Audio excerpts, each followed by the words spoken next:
Hi, welcome to Freedom Refined Sunflower Oil Abhiruchi.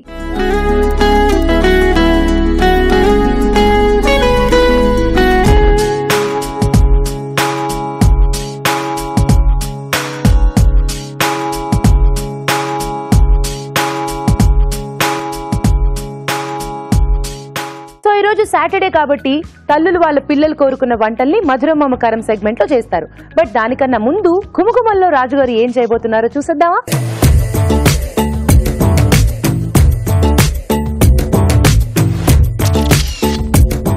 Hi రాజు గారు. Hello అండి. So ఈ రోజు మన ఫస్ట్ సెగ్మెంట్ ఘుమఘుమల్లో ఏం చేయబోతున్నారు? ఆలు మొగలై కర్రీ అండి. ఆలు మొగలై కర్రీ. సో బాగా రిచ్ డిష్ కదా? ఎస్ అండి. సో మనకి జనరలీ ఇలాంటి కర్రీస్ అన్ని కూడా ఎప్పుడైనా రెస్టారెంట్స్ కి వెళ్ళినప్పుడు చూస్తూ ఉంటాం, కానీ తయారు చేసుకునే విధానం ఈజీగా చాలా మందికి తెలీదు. కాబట్టి ఈ రోజు నేను అంటే ఈజీగానే ఎలా చేసుకోవచ్చు నేను ఈరోజు చూపిస్తాను. ఓకే, సో మరి స్టార్ట్ చేసేద్దాం. ఆలు మొగలై కర్రీ తయారు చేసుకోవడానికి కావాల్సిన పదార్థాలు ఏంటో చూసేద్దాం. ఆలు మొగలై కర్రీ తయారు చేసుకోవడానికి కావాల్సిన పదార్థాలు: బంగాళాదుంప ముక్కలు 1 కప్పు, గసగసాలు 1/2 కప్పు, జీడిపప్పు 1/2 కప్పు, ఫ్రెష్ క్రీమ్ కొద్దిగా, ఉప్పు తగినంత, కారం తగినంత, పసుపు చిటికెడు, మసాలా దినుసులు కొద్దిగా, ధనియాల పొడి 1 teaspoon, garam masala 1 teaspoon, కొత్తిమీర కొద్దిగా, నెయ్యి 2 టేబుల్ స్పూన్లు, పెరుగు 1/2 కప్పు, పుదీనా కొద్దిగా, నూనె 1 కప్పు, తరిగిన ఉల్లిపాయ 1, తరిగిన పచ్చిమిరపకాయలు 2, అల్లం వెల్లుల్లి పేస్ట్ 1 టీ స్పూన్. కావాల్సిన పదార్థాలు చూసాం కదా, వంట స్టార్ట్ చేసేద్దాం. రాజుగారు రెడీయా? ఓకేనండి. సో ముందుగా ఏంటంటే మనం ఒక పేస్ట్ రెడీ చేసుకోవాలి. సో దాని కొరకు జీడిపప్పు అలాగే గసగసాలు ఇవి కొద్దిగా నేను వేయించి పెట్టాను. వాటితో పాటు కొద్దిగా పచ్చిమిరపకాయలు కూడా కలిపేసి మూడింటిని పేస్ట్లా రెడీ చేసుకోవాలి మనం. ఓకే, సో దానికంటే ముందు మనం మెయిన్గా ఈ మొగలాయిలో ఏంటంటే బంగాళదుంపలు నూనెలో కొద్దిగా వేయించుకుంటారు. ఓకే, సో ఇక్కడ వేగుతూ ఉంటాయి, ఈలోపు మనం మిగతా ప్రాసెస్ చేసుకోవచ్చు. సో ఇష్టం లేదు అనుకుంటే వేయించుకోవడం, అలాగే ఉడికించినవి అలా డైరెక్ట్గా వేసేసుకోవచ్చు. బట్ ఒరిజినల్ దాంట్లో కొద్దిగా వేయించుకుంటారు. మనం కొద్దిగా ఆయిల్ వేసేసుకొని వేయిస్తున్నాం.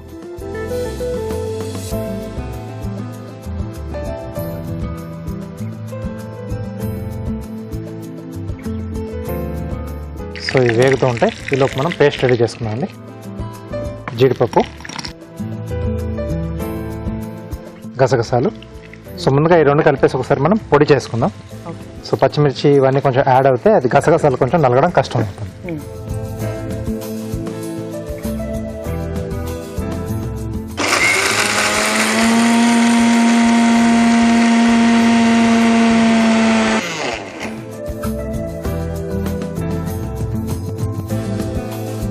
సో ఇప్పుడు దీంట్లోనే పచ్చిమిరపకాయలు కూడా యాడ్ చేసేసుకుని ఓకే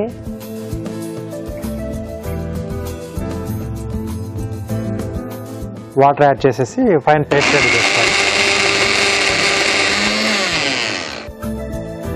వాటర్ ఇస్తారా?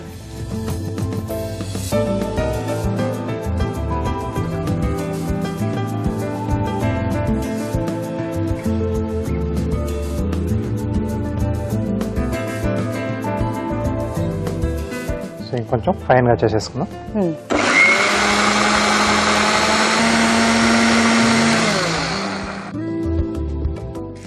Okay, so paste ready. Okay, కొంచెం వేగాలండి. సో ఇది అటువైపు మార్చేసుకొని మనం మిగతా ప్రాసెస్ స్టార్ట్ చేసుకుందాం. సో మొగలై డిషెస్లో మెయిన్గా ఘీతో చేస్తారు, ప్యూర్ ఘీ.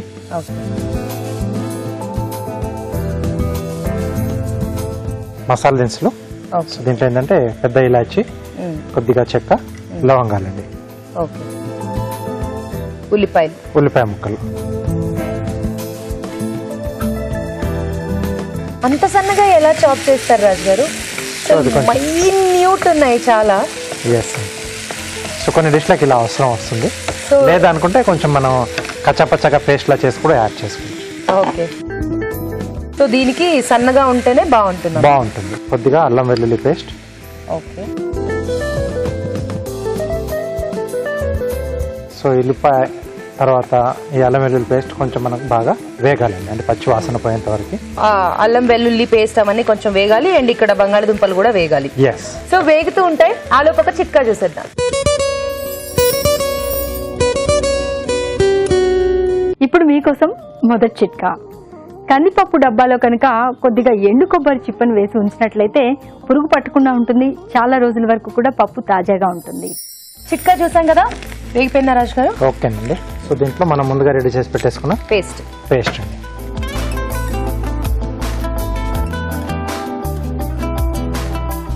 సో ఇది మొత్తం క్రిస్పీగా అయ్యేదాకా వేయించుకోవాలి. కొద్దిగా అలా కలర్ మారిపోతే సరిపోతుందండి, ఇంకొద్దిగా అయితే సరిపోతుంది. సో దీన్ని కొంచెం వైట్ కలర్ లోనే కావాలనుకుంటే మనం కారపొడి అవాయిడ్ చేయొచ్చు దీంట్లో. లేదు అనుకుంటే కొద్దిగా కారపొడి, సరిపడా ఉప్పు, కొంచెం కారం, కొద్దిగా పసుపు.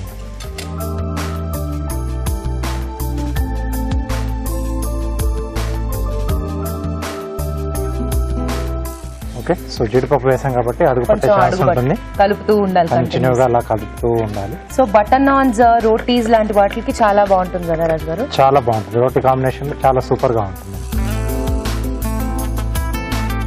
ఓకే, లైట్ గా ఆయిల్ రిలీజ్ అవుతుంది కదా. సో ఈ స్టేజ్ లో పెరుగు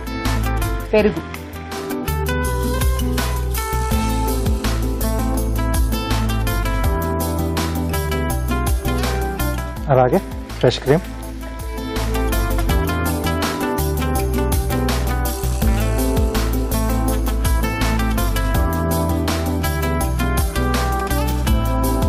ఇది వేసేద్దామా రాజు గారు? అయిపోయింది. కలర్ కూడా ఈ మాత్రం వస్తే సరిపోతుంది.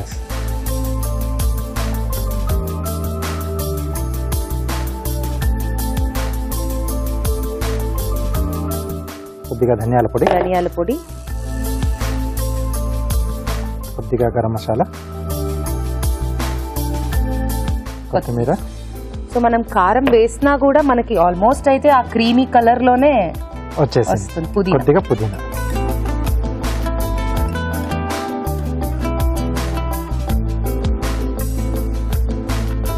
సో మెయిన్ అంటే కొద్దిగా మనకి వేస్తే సో ఆయిల్ అనేది పైన కొంచెం ఫ్లోట్ కావాలి. సో ఈ డిష్ లో కొంచెం సో నెయ్యి వేసుకున్నాం కదా, సో 2 నిమిషాలు కొద్దిగా అలా సిమ్ లో వదిలేస్తే పైకి వచ్చేస్తుంది.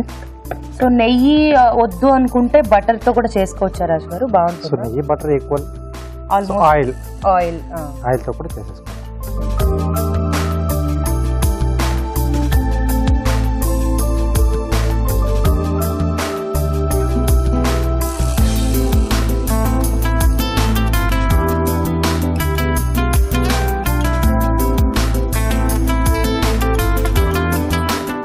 ఓకే, నవాబీ డిష్ రెడీ అండి.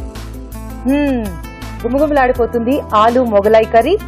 వేడిగా టేస్ట్ చూసిద్దాం. దానికన్నా ముందు తయారు చేసుకునే విధానం మరోసారి చూద్దాం. ఆలు మొగలాయి కర్రీ తయారు చేసుకునే విధానం: ముందుగా జీడిపప్పు, గసగసాలు, తరిగిన పచ్చిమిరపకాయలు కలిపి మిక్సీ పట్టి పేస్ట్ సిద్ధం చేసుకోవాలి. ఒక పాన్ లో నూనె వేసి బంగాళాదుంప ముక్కలు వేసి వేయించాలి. మరొక పాన్ లో నెయ్యి వేసి మసాలా దినుసులు, ఉల్లిపాయ ముక్కలు, అల్లం వెల్లుల్లి పేస్ట్ వేసి వేయించాలి. దీనిలో ముందుగా సిద్ధం చేసుకున్న పేస్ట్, ఉప్పు, కారం, పసుపు వేసి వేగనివ్వాలి. తర్వాత పెరుగు, ఫ్రెష్ క్రీమ్, వేయించిన బంగాళాదుంప ముక్కలు, ధనియాల పొడి, గరం మసాలా, కొత్తిమీర, పుదీనా వేసి ఉడకనివ్వాలి. ఆపై కొత్తిమీరతో గార్నిష్ చేసి సర్వ్ చేసుకుంటే ఆలు మొగలాయి కర్రీ రెడీ.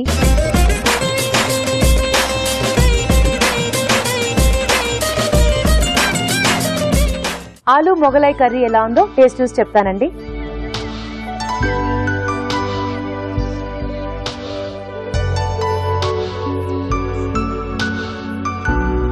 చాలా బాగుంది రాజు గారు.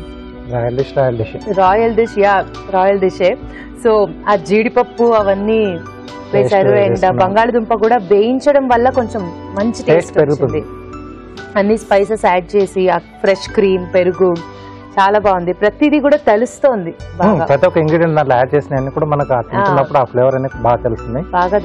రోటీ నాన్ అంటే ఇంకా సూపర్. అండ్ నెయ్యితో చేశారు కాబట్టి ఇంకా చెప్పక్కర్లేదు, సూపర్ గా ఉంది. Thank you. చాలా టేస్టీగా ఉందండి డిష్. మీరు కూడా ట్రై చేయండి. ఇప్పుడు మీకోసం ఒక చిట్కా. తరచూ జలుబు బారిన పడే వాళ్ళు ఈ చిట్కా మాత్రం తప్పనిసరిగా ఫాలో అవ్వాల్సిందే. ఎందుకు అంటారా, ప్రతిరోజు కనుక 2-3 వెల్లుల్లి రెబ్బల్ని తీసుకోవడాన్ని అలవాటు చేసుకున్నట్లయితే ఈ జలుబు బారిన పడడం అనే సమస్యే ఉండదు. అలాగే ఒంట్లో కొలెస్ట్రాల్ లెవెల్స్ కూడా తగ్గిపోతాయి. ఇంకా వెల్లుల్లి వల్ల రకరకాల లాభాలు ఉన్నాయి. ఎందుకంటే వెల్లుల్లిలో anti bacterial, anti viral, anti inflammatory గుణాలు పుష్కలంగా ఉన్నాయి.